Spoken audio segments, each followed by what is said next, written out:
I love Lord of the Rings. Most people who know me know that. And because of this, sometimes people send me Lord of the Rings related things, much to my delight. And one of these instances was a text with a screenshot of a Facebook post detailing a silly theory about hobbits having wings. I immediately fell in love with the idea, and I started brainstorming what an alternate universe with flying hobbits would look like in Lord of the Rings. So without further ado, here's the Winged Hobbits AU. Before I get into individual designs of the main characters, I'll lay out some basic information.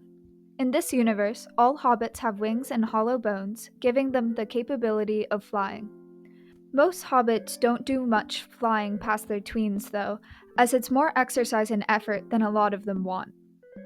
They don't have tails, so even flying when they're young is limited to a degree. There is some variation on wing type between the hobbits, depending on their ancestry. Those descended from Fallowhides have slightly larger wings and fly more often. They have wings based off of songbirds. Stores have more aquatic wings and do more swimming than flying. As an added bonus, I'm adding my own personal headcanon and giving them webbed hands. That's mostly there so that I can give Gollum the silly little hands he deserves. Harfoots have smaller wings than the Fallowhides and Stores, but also have wings based on the songbirds like the Fallowhides. I base all of my designs for their wings on birds from the UK, because the Shire has a lot of inspiration from England. I've already designed Frodo, Sam, Merry, Pippin, and Gollum with wings once before, but the designs are outdated and a little nasty, so I'm going to be redoing them today.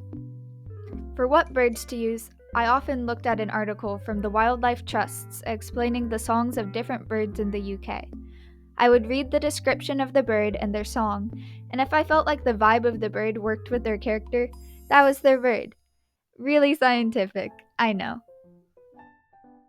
The first character I'm going to be designing is Mr. Frodo Baggins. Frodo was probably the easiest of all of the characters for me because I've drawn him a lot, which means his design was pretty much already done. I've already made 2 finished pieces with him with wings, so I didn't have to do much work, I just had to redraw him. Because Frodo has some Fallowhide ancestry, I gave him larger wings, and his wings are based off of the dunnock, or hedge sparrow. Dunnocks are cute little brown birds, with some of the pictures online having a slightly blue tint to them. Unfortunately, this blue tint is mostly on the body of the bird and doesn't really show up on their wings, so I ended up just putting the blue in the little feathers by his ears. But actually, having the wings be mostly brown was really good because my design for Frodo has brown hair with red highlights, because all of the hobbits in my designs have highlights in their hair as a fun little way of making them unique from the men in the world. Just an extra little character trait so that you can go, oh, that's a hobbit trait. I ended up giving Frodo Dunnock wings because of the description of its song. The description was, "The Dunnock is a slightly understated bird, but it has a beautiful song. It's a sweet, high-pitched, twiddling melody given in short verses. Dunnocks like to sing from posts or other prominent perches." This made me think of when Frodo sings at the Prancing Pony. In Lord of the Rings, it says that Frodo has a good voice, and the note about singing on posts or prominent perches from wildlifetrust.org could be applied to the fact that Frodo got up on a table to sing. Overall, I'm really happy with Frodo's design. I think it's really cute. Let me know what you think about it. The next character to be designed was Sam, who is also fairly straightforward, like Frodo. Because Tolkien described him as having darker skin and being shorter than the other hobbits, I decided to make his wings a little bit smaller, a trait from Harfoot ancestry. I also ended up basing his wings off of a missel thrush. I chose a missel thrush because the Wildlife Trust described a missel thrush like this. Missel thrush begin to sing in winter, often from the top of a tall tree. The song is similar to a blackbird's, but rather than ending abruptly, the missel thrush trails off almost absent-mindedly. The description of singing in the winter from the top of a tall tree made me think of when Sam was looking for Frodo in Cirith Ungol, singing even when the world around him was dead. I don't know, I just thought it was a really cool connection, and it also kind of hurt my heart a little bit.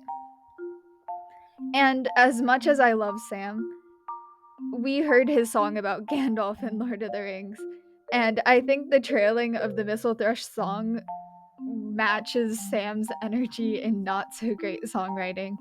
I love you, Sam, I swear. Along with the song matching nicely, the Missel Thrush is spotted and speckled, which is really fun because I give Sam freckles in my design. Missel Thrush wings are actually a lot less yellow than I ended up making them, and a little bit lighter on their underside. But I ended up tweaking the colors so that it would match his blonde hair. The actual bird is brown and a little bit more tan, so it's not the most accurate, but that's why I say inspired instead of just straight up having those wings. But I really like his design. I think it's very cute. I ended up rounding the feathers because I like giving Sam rounded shapes. Now, unlike the first two, unfortunately Merry was a bit harder because unlike Frodo and Sam, who I kept the same bird for from last time, I was actually giving Merry a completely new design. Last time I designed him, I had no idea that he actually had some fallowhide ancestry, so I gave him widgeon wings, which is a type of duck. This time, I wanted to give him songbird wings, with maybe some awkwardness mixed in, because he's a brandybuck, which has Dorish bloodlines and fallowhide. Most of the inspiration for his wings, like the shape and underside, came from a common blackbird. Their song is described like this: an early riser with a clear and confident voice. The beautiful song is low-pitched and given in short, fluty verses that seem to stop abruptly. Unlike the song thrush, blackbirds don't repeat their verses.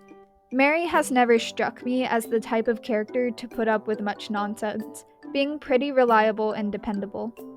This description just kind of felt right for Merry, though I must admit that I don't pay enough attention to him. Whoops. But choosing a blackbird made my life very hard, because blackbird wings are entirely black, which is a bit problematic for trying to tie in his hair color.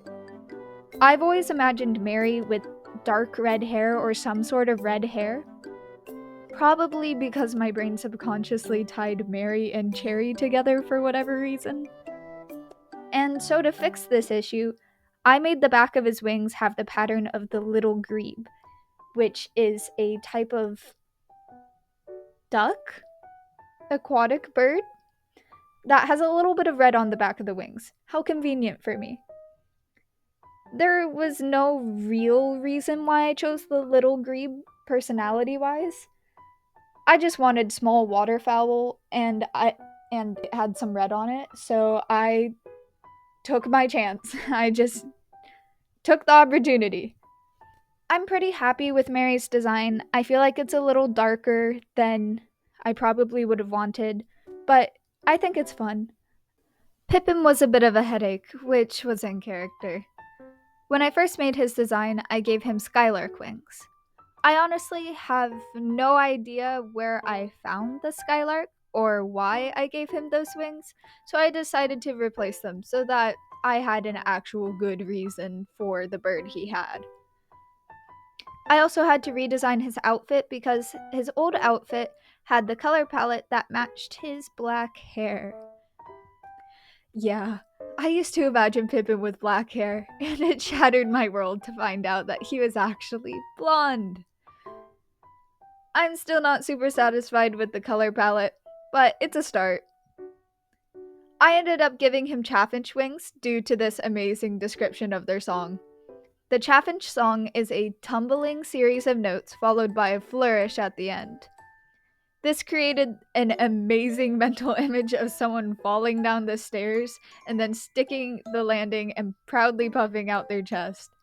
I think this perfectly describes Pippin, as he makes his fair share of mistakes, but ends up being really helpful and crucial to everyone's efforts.